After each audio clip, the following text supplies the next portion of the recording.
This is a presentation given by Molly Hageboeck at the American Evaluation Association's Evaluation 2013 conference on the subject of managing evaluations. Bob would have to take these up to Congress or to the Hill staff. And he brought up one, and it was a positive report, and they said, fine. Well, okay, that's normal. That's an agency. 2 or 3 down, he brings up one, and it's a failure. And that's when they started to believe you both. There wasn't the fear of presenting something that doesn't work in this program. And the Golden Age image is a really good one for this program, because I think we are all looking for how to have high quality evaluations that make a difference and have that happen, excuse me, I'm just trying to get this up, and have that happen consistently. What Richard and Bob had created there was an incubator for good evaluation. It was a controlled situation where they had everybody going through training before they went out. They were kind of hand carrying them through the whole process of getting a good evaluation out the door and getting it written so it communicated well, and it was built on enough of a solid basis of evidence to be credible. The problem that most agencies face, and that USAID faces in every day, is that how do you make that happen in a very decentralized organization? This incubator was wonderful, but in reality, evaluation is managed from all the different field missions in which USAID operates. And that's true for that's true. State governments operate and evaluate a lot of programs in the United States. So decentralization is a big issue if what you're trying to deal with is quality.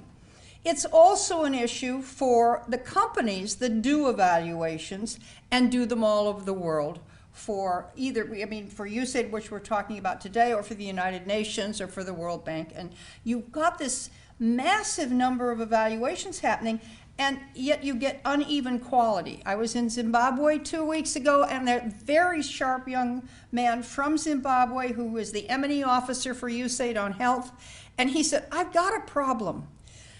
We get firms out here, and I get a great evaluation from a firm. 6 months later, the same firm sends out a team, and I get a complete dud that I have to, complain and whine about to get fixed. And why can't they be steadier and more even? Why can't they be in the incubator and come out right every time? And inside the firms, you hear people saying, I'm rewriting a terrible draft of an evaluation. I'm going to be up all night. So we get an uneven quality. Now, that's where I came from, this same sort of school of learning of how to do it well, but then I have to operationalize that, or think about how to operationalize that in a decentralized world. So that's what I'm going to kind of follow on and talk about, how we try to do that from the company I work for. And other companies are trying to do the same thing. I'm just going to share with you what we do. I kind of grew up in the world of the 60s, where Abby Hoffman put out a book, and on the back he said, steal this book. Well, I'm a great believer in giving everything away and giving tools away, and I try to do that all the time. And so that's what I want to do today, but you'll see that that's what we do as part of the way we do things. So MSI has been managing some large projects for USAID around the world, where they bring a firm to help the local USAID mission manage all of its evaluations. So they call these platform projects. And we started with one in Uganda, quite a few, in early 2002 or 3. And we've gone on. Our next big one was South Sudan, and then Pakistan, Afghanistan, Kenya, Ethiopia. We're back in South Sudan a second time, and we're in Colombia. So I'm looking at a world of trying to manage evaluations to high quality standards, and even higher quality standards that USAID is trying to achieve, because that's the client in this case. So how do we go out of the incubator and try to do this in a systematic way to keep quality higher, bring it higher in all evaluations? And we're doing it in quite a few ways. One is to try to instill in our staff, and when we train, and we train for USAID with Richard's company, Social Impact, that evaluations are like projects. They can be managed, and that you need to bring project management thinking and project management tools to do it. What we've found is that we can't be there every minute. So what's important is to identify the checkpoints or the points in the evaluation process, which if you intervene there, you can avoid mistakes and you can correct them and you can be on a straighter track. So we've created a lot of tools for our field projects to use at those checkpoints. And then we try to share the tools with the clients so that, again, give it away. We have a field handbook, and we've also, for a bureau in USAID, in a central bureau, we've been developing a website that's about 120 pages, and it's full of tools so that we keep, give them away, make them useful to everybody. I'm going to take you through some of how we look at the system in USAID for managing evaluations, where we think the checkpoints are, and what the tools are we use in that, just so you get the idea and the flavor of this. Now, I'm going to give you a piece that you can't read very well. Let me get a couple from Richard and Bob. If you pass those around.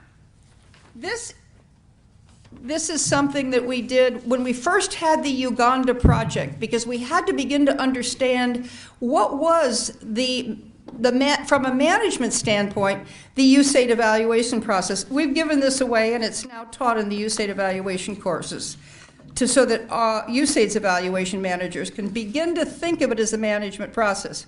So there's the early stage when a statement of work is developed. And then you move on to bringing the team on board and getting them ready to go out and do their field work. And then there's a period when they're in the field. Then they come back. They should do some analysis. They shouldn't just start writing and talking, but sometimes they do. And then that's when they prepare their reports. There's a stage after that, which is, again, an internal agency stage, where they really need to go through the recommendations, decide what they accept, and follow up and implement them. So what you see in here are where kind of the map of the checkpoints. And we've got five of them in here, and that's what I want to just run through for you, is some of these checkpoints.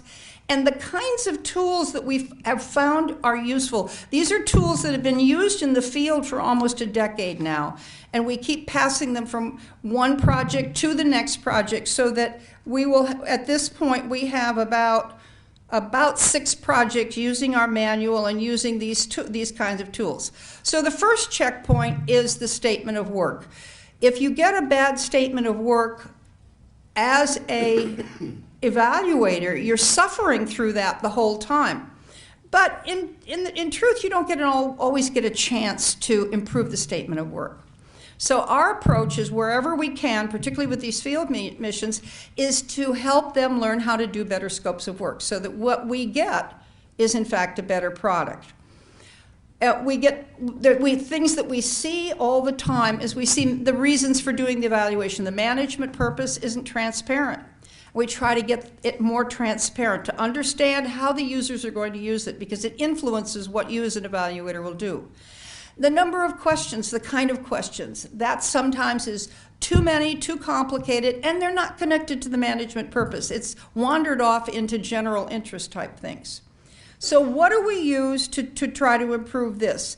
This is something we developed as a checklist for looking at evaluation statements of work. And we developed it back in about 2000, when we were teaching a course on evaluation, where people had to try to develop a scope of work and go out and do a mini evaluation. And we found that there was a lot of variation there, and also in our client community.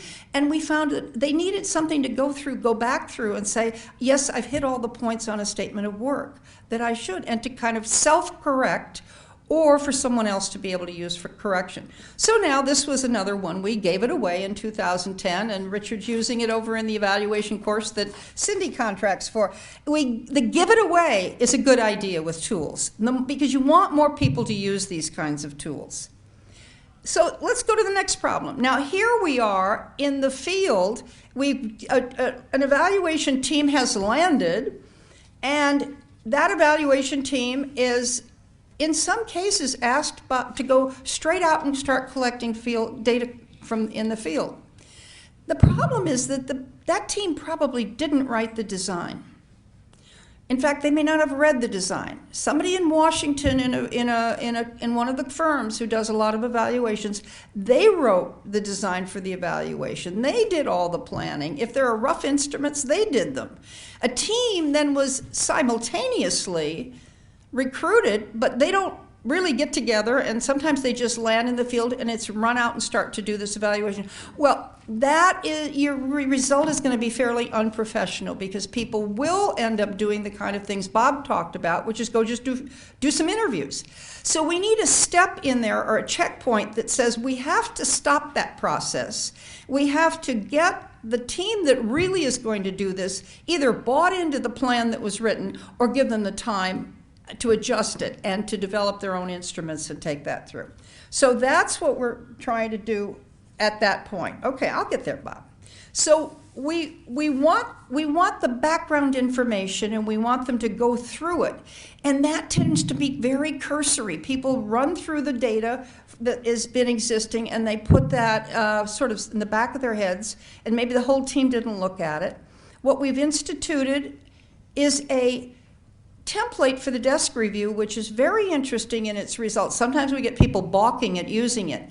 But when they do, and they go through evaluation question by evaluation question, and they take all the materials and performance information that they had, they'll find that in some cases 2/3 of one question is already answered from existing documents. And that narrows and hones in on what they need to learn when they do their field work. In other cases, they may find out there's nothing in the existing data, and it's going to be all up to them.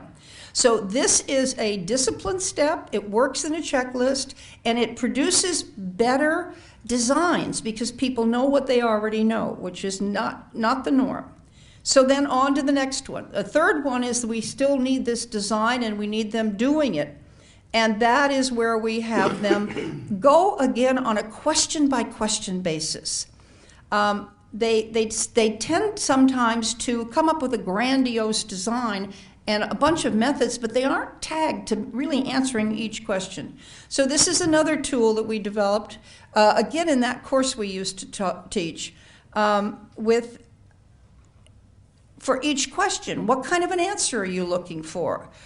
What kind of data collection method are you going to use? The data source, the sampling, and the analysis method. It's a very disciplined process. And a lot of very senior evaluators who've been doing kind of the interview-only approach, and they're on teams or they're leading teams, they balk. They kind of say, this is, you're really, putting a harness on me. The thing is, the harness helps. And it's helping us in this decentralized world get better products.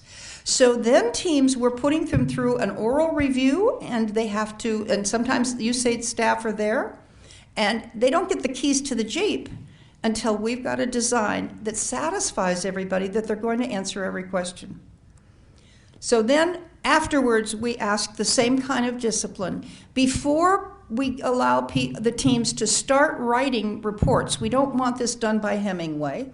And we want it written because they know what they're doing. So do your analysis, and then we want a presentation of the findings, conclusions, recommendations on a question-by-question basis. I keep going back to that.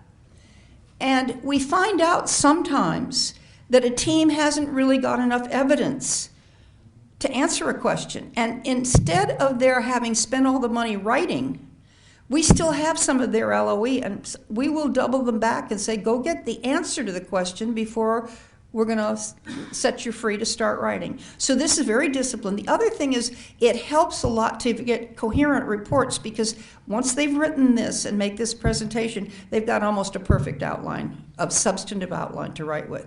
The last thing is it brings us back to another checklist. This is for reviewing evaluations. And we put that out and have it used both at the draft and again at the final to check on whether people made the corrections. These checklists are helping when we use them. Where are we now? We're just about to redo and reissue the handbook to our field teams, but we also used some of the checklist type items recently in a meta-evaluation of USAID evaluations. And I must say we were hitting our heads when we would read some of these evaluations, because had the people who did the evaluations used the checklist, they would have had much higher scores.